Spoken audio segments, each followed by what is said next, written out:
Kuonyesha kuna utofauti leo umetokea njia tofauti kabisa. Hesabu ziko ili swali umekuja nalo kabisa ile. Sawa kiwandamizi. Bwana, tunakwenda kwenye mechi kweli ndugu zanguni. Tunakwenda kwenye mechi muhimu.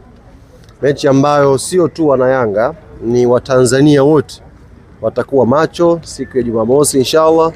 Itakuwa ni saa 4 kwa saa za huku, saa 2 kwa saa za Morocco. Nimetoka kuzungumza mahala asubuhi na nitarudia tena. Tunakwenda kwenye mechi muhimu, lakini hatuendi kwenye mechi ngumu. Mechi ngumu Yanga tumeshamaliza dhidi ya Al Ahly. Cheza mechi ngumu ya kwanza Cairo, tumecheza mechi ngumu ya pili Zanzibar. Tunakwenda kwenye mechi muhimu. Kwa nini nasema tumemaliza mechi ngumu? Kwa sababu ya quality ambayo yuko nayo Ahly. Ni quality ya juu, quality namba 1 kabisa ambayo kila mmoja wenu ameona ubora aliokuwa nao. Lakini FAR Rabat ni timu ambayo tunaimudu. Ni timu ambayo hatutakiwi kuwa na chembe ya hofu hata kidogo. Hatutakiwi kuwa na wasiwasi hata chembe kucheza na FAR Rabat. Timu tunaimudu na lazima twende pale kwa mentality ambayo imekamilika. Very strong mentality kwamba tunakwenda hapa kupata matokeo. Na wachezaji wetu wanatakiwa kwenda kupambana kwa jicho lao lote kupata hayo matokeo.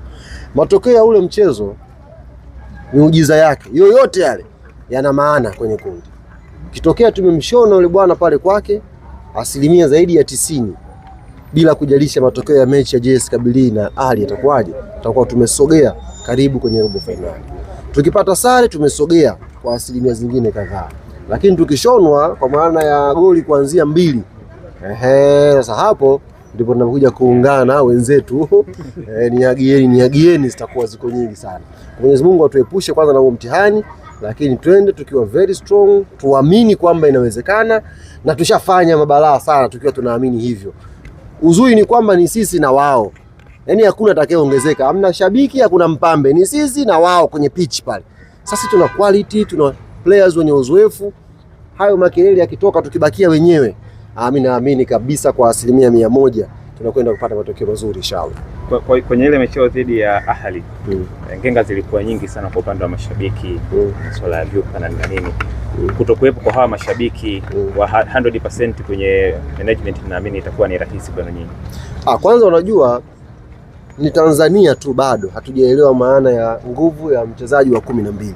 Ni terminology ipo, lakini hatujai kujua, yani kuifeel kwamba mchezaji wa 12 inafananaje. Siku nenda kaskazini mwa Afrika, timu yao inataka matokeo. Sisi tunakwenda mashabiki hamna kwenye pitch, lakini nje ya uwanja tutaona, tutafeel joto. Watakuonyesha kwamba tunataka matokeo. Na wale hawakupigi. Wanachokifanya wao wanacheza na saikolojia ya mchezaji. Sisi siku moja tunacheza mechi Sudan na Al Hilal, tunapigwa 1 bila dakika 4 tutafungwa goli. Ile njia tulikuwa tunapita kuelekea uwanjani, mambo walikuwa wanatufanyia. Maana tulipita njia ambayo kwenye ngome ya mpita pap kwenye ni kama icheze pale Yanga na timu kwa Mkapa, alafu ule njia mpite Jangwani pale mmemukie hivi. Kwao wanakupitisha kwenye ngome yao. Hawa players wanaweka headphone masikioni. Wakiona lile balaa wanavua zile. Wakishavua wakiwa wanaangalia balaa wanaanza kuzungumza. Hawa ndio azimu. Hawa kazi ipo tayari pale, wameshafanikiwa wao. Kuwachukua tu kwenye focus yenu ya mechi, kuwaeta kwenye kuwajadili wao, washawachanganya. Kwa hiyo mkienda kwenye mechi Uarabuni alafu hamna mashabiki, kwa asilimia 100 hiyo ni advantage. Utakiwa kuichukulia poa. Ikiwa hamna shabiki mnacheza wenyewe, hiyo ni advantage kubwa, kwa sababu wenzetu wanajua namna ya kumtumia shabiki kupata matokeo. Kwa hiyo sisi tunahesabu kama faida, na ndio maana tunaweka jitihada kubwa, nguvu kubwa kwenda kunufaika nayo siku ya Jumamosi inshallah. Simba wameshasema kwamba achana hizo stories za Simba kwamba watawaombea dua mbaya. Kwa nini nyinyi hii? Lini wameshaye kuomba dua nzuri kwa Yanga? Yaani lini? Nitajie siku moja tu ambayo Simba walikaa wakasema Mungu ijalie Yanga. Siku moja nitajie, moja tu. Simba wanachukia vitu ambavyo hata havichukii. Wajaombe dua Yanga ende robo. Wale sisi hatuwezi kuhesabia. Sisi tunajua watu wanatuombea dua. Tunajua Watanzania wote wakitoa mashabiki wa Simba wote wanatuombea dua tufanye vizuri. Hao Simba ni special package. Chana nao. Kwenye upande wa kikosi mwenyekiti, tumeona pia Clement Mzize na wengineo. Utatuambia pia hali yao, lakini mchezaji mpya yule bwana Buba bwana, tumeangalia logistic ya safari. Ilikuwa unajua aingie leo. Sasa leo anaingia, tunasafiri tunaelekea Morocco. Kwa hiyo tukamwambia wewe bwana, unganisha ndege zako, tukutane kituo cha kazi. Kwa hiyo Buba tutakutana naye wapi? Rabat, Morocco. Atakuwa anatusubiri pale. Kwa hiyo atawahi Atajiandaa pale, timu itafika kesho inshallah, tutaungana naye, tutakwenda kufanya maandalizi ya pamoja. Umezungumza kuhusu Mzize, chini kidogo Mike, itakuwa sionekani majumbani. Umezungumza kuhusu Mzize, mwalimu alichokiamua kwenye safari hii, kila silaha tumekusanya. Mzize ameshakuwa fit, niwaambie ni issue ya fitness, lakini ameshapona. Kwa mwalimu anaona kama kitrain wiki tu huyu atakuwa sawa. Wiki ishamalizika, pengine kaona anamfaa, amechukua hiyo silaha, nani mchezaji wetu. Kwa hiyo itakavyohitajika tutatumia. Wote tumewachukua kwenye safari tukiamini wanaweza kuwa msaada kwenye klabu yetu. Lakini vipi morali ya wachezaji baada ya kupata sare dhidi ya Al Ahly? Nani? Sio nani? Ameuliza nini morali ya wachezaji? Mazoezini. Mazoezini? Yeah. Wachezaji bwana wanafahamu umuhimu wa mchezo. Wachezaji wanafahamu nini kinakwenda kutokea. Unajua kwanza kuna raha kufuzu robo finali, kuna raha kufuzu robo finali ukiwa ugenini, na ugenini kwenyewe ni Morocco, taifa la kimpira, yani kuna raha yake. Last time tulijisikia hivyo tulivompiga Club Africain Tunisia, yani kuna raha yake ukienda kufuzu ugenini. Kwa hiyo wachezaji wanatambua hilo jambo na wanajua mzigo mkubwa wa fedha ambao uko mbele yao. Yani wote wanajua kuna bonus mlima umewekwa wakipata matokeo kwenye mechi hiyo.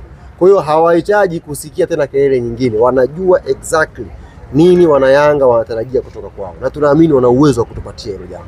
Sisi tunao wachezaji wenye uzoefu, wachezaji wakubwa ambao wanaweza kutupatia hayo matokeo mazuri.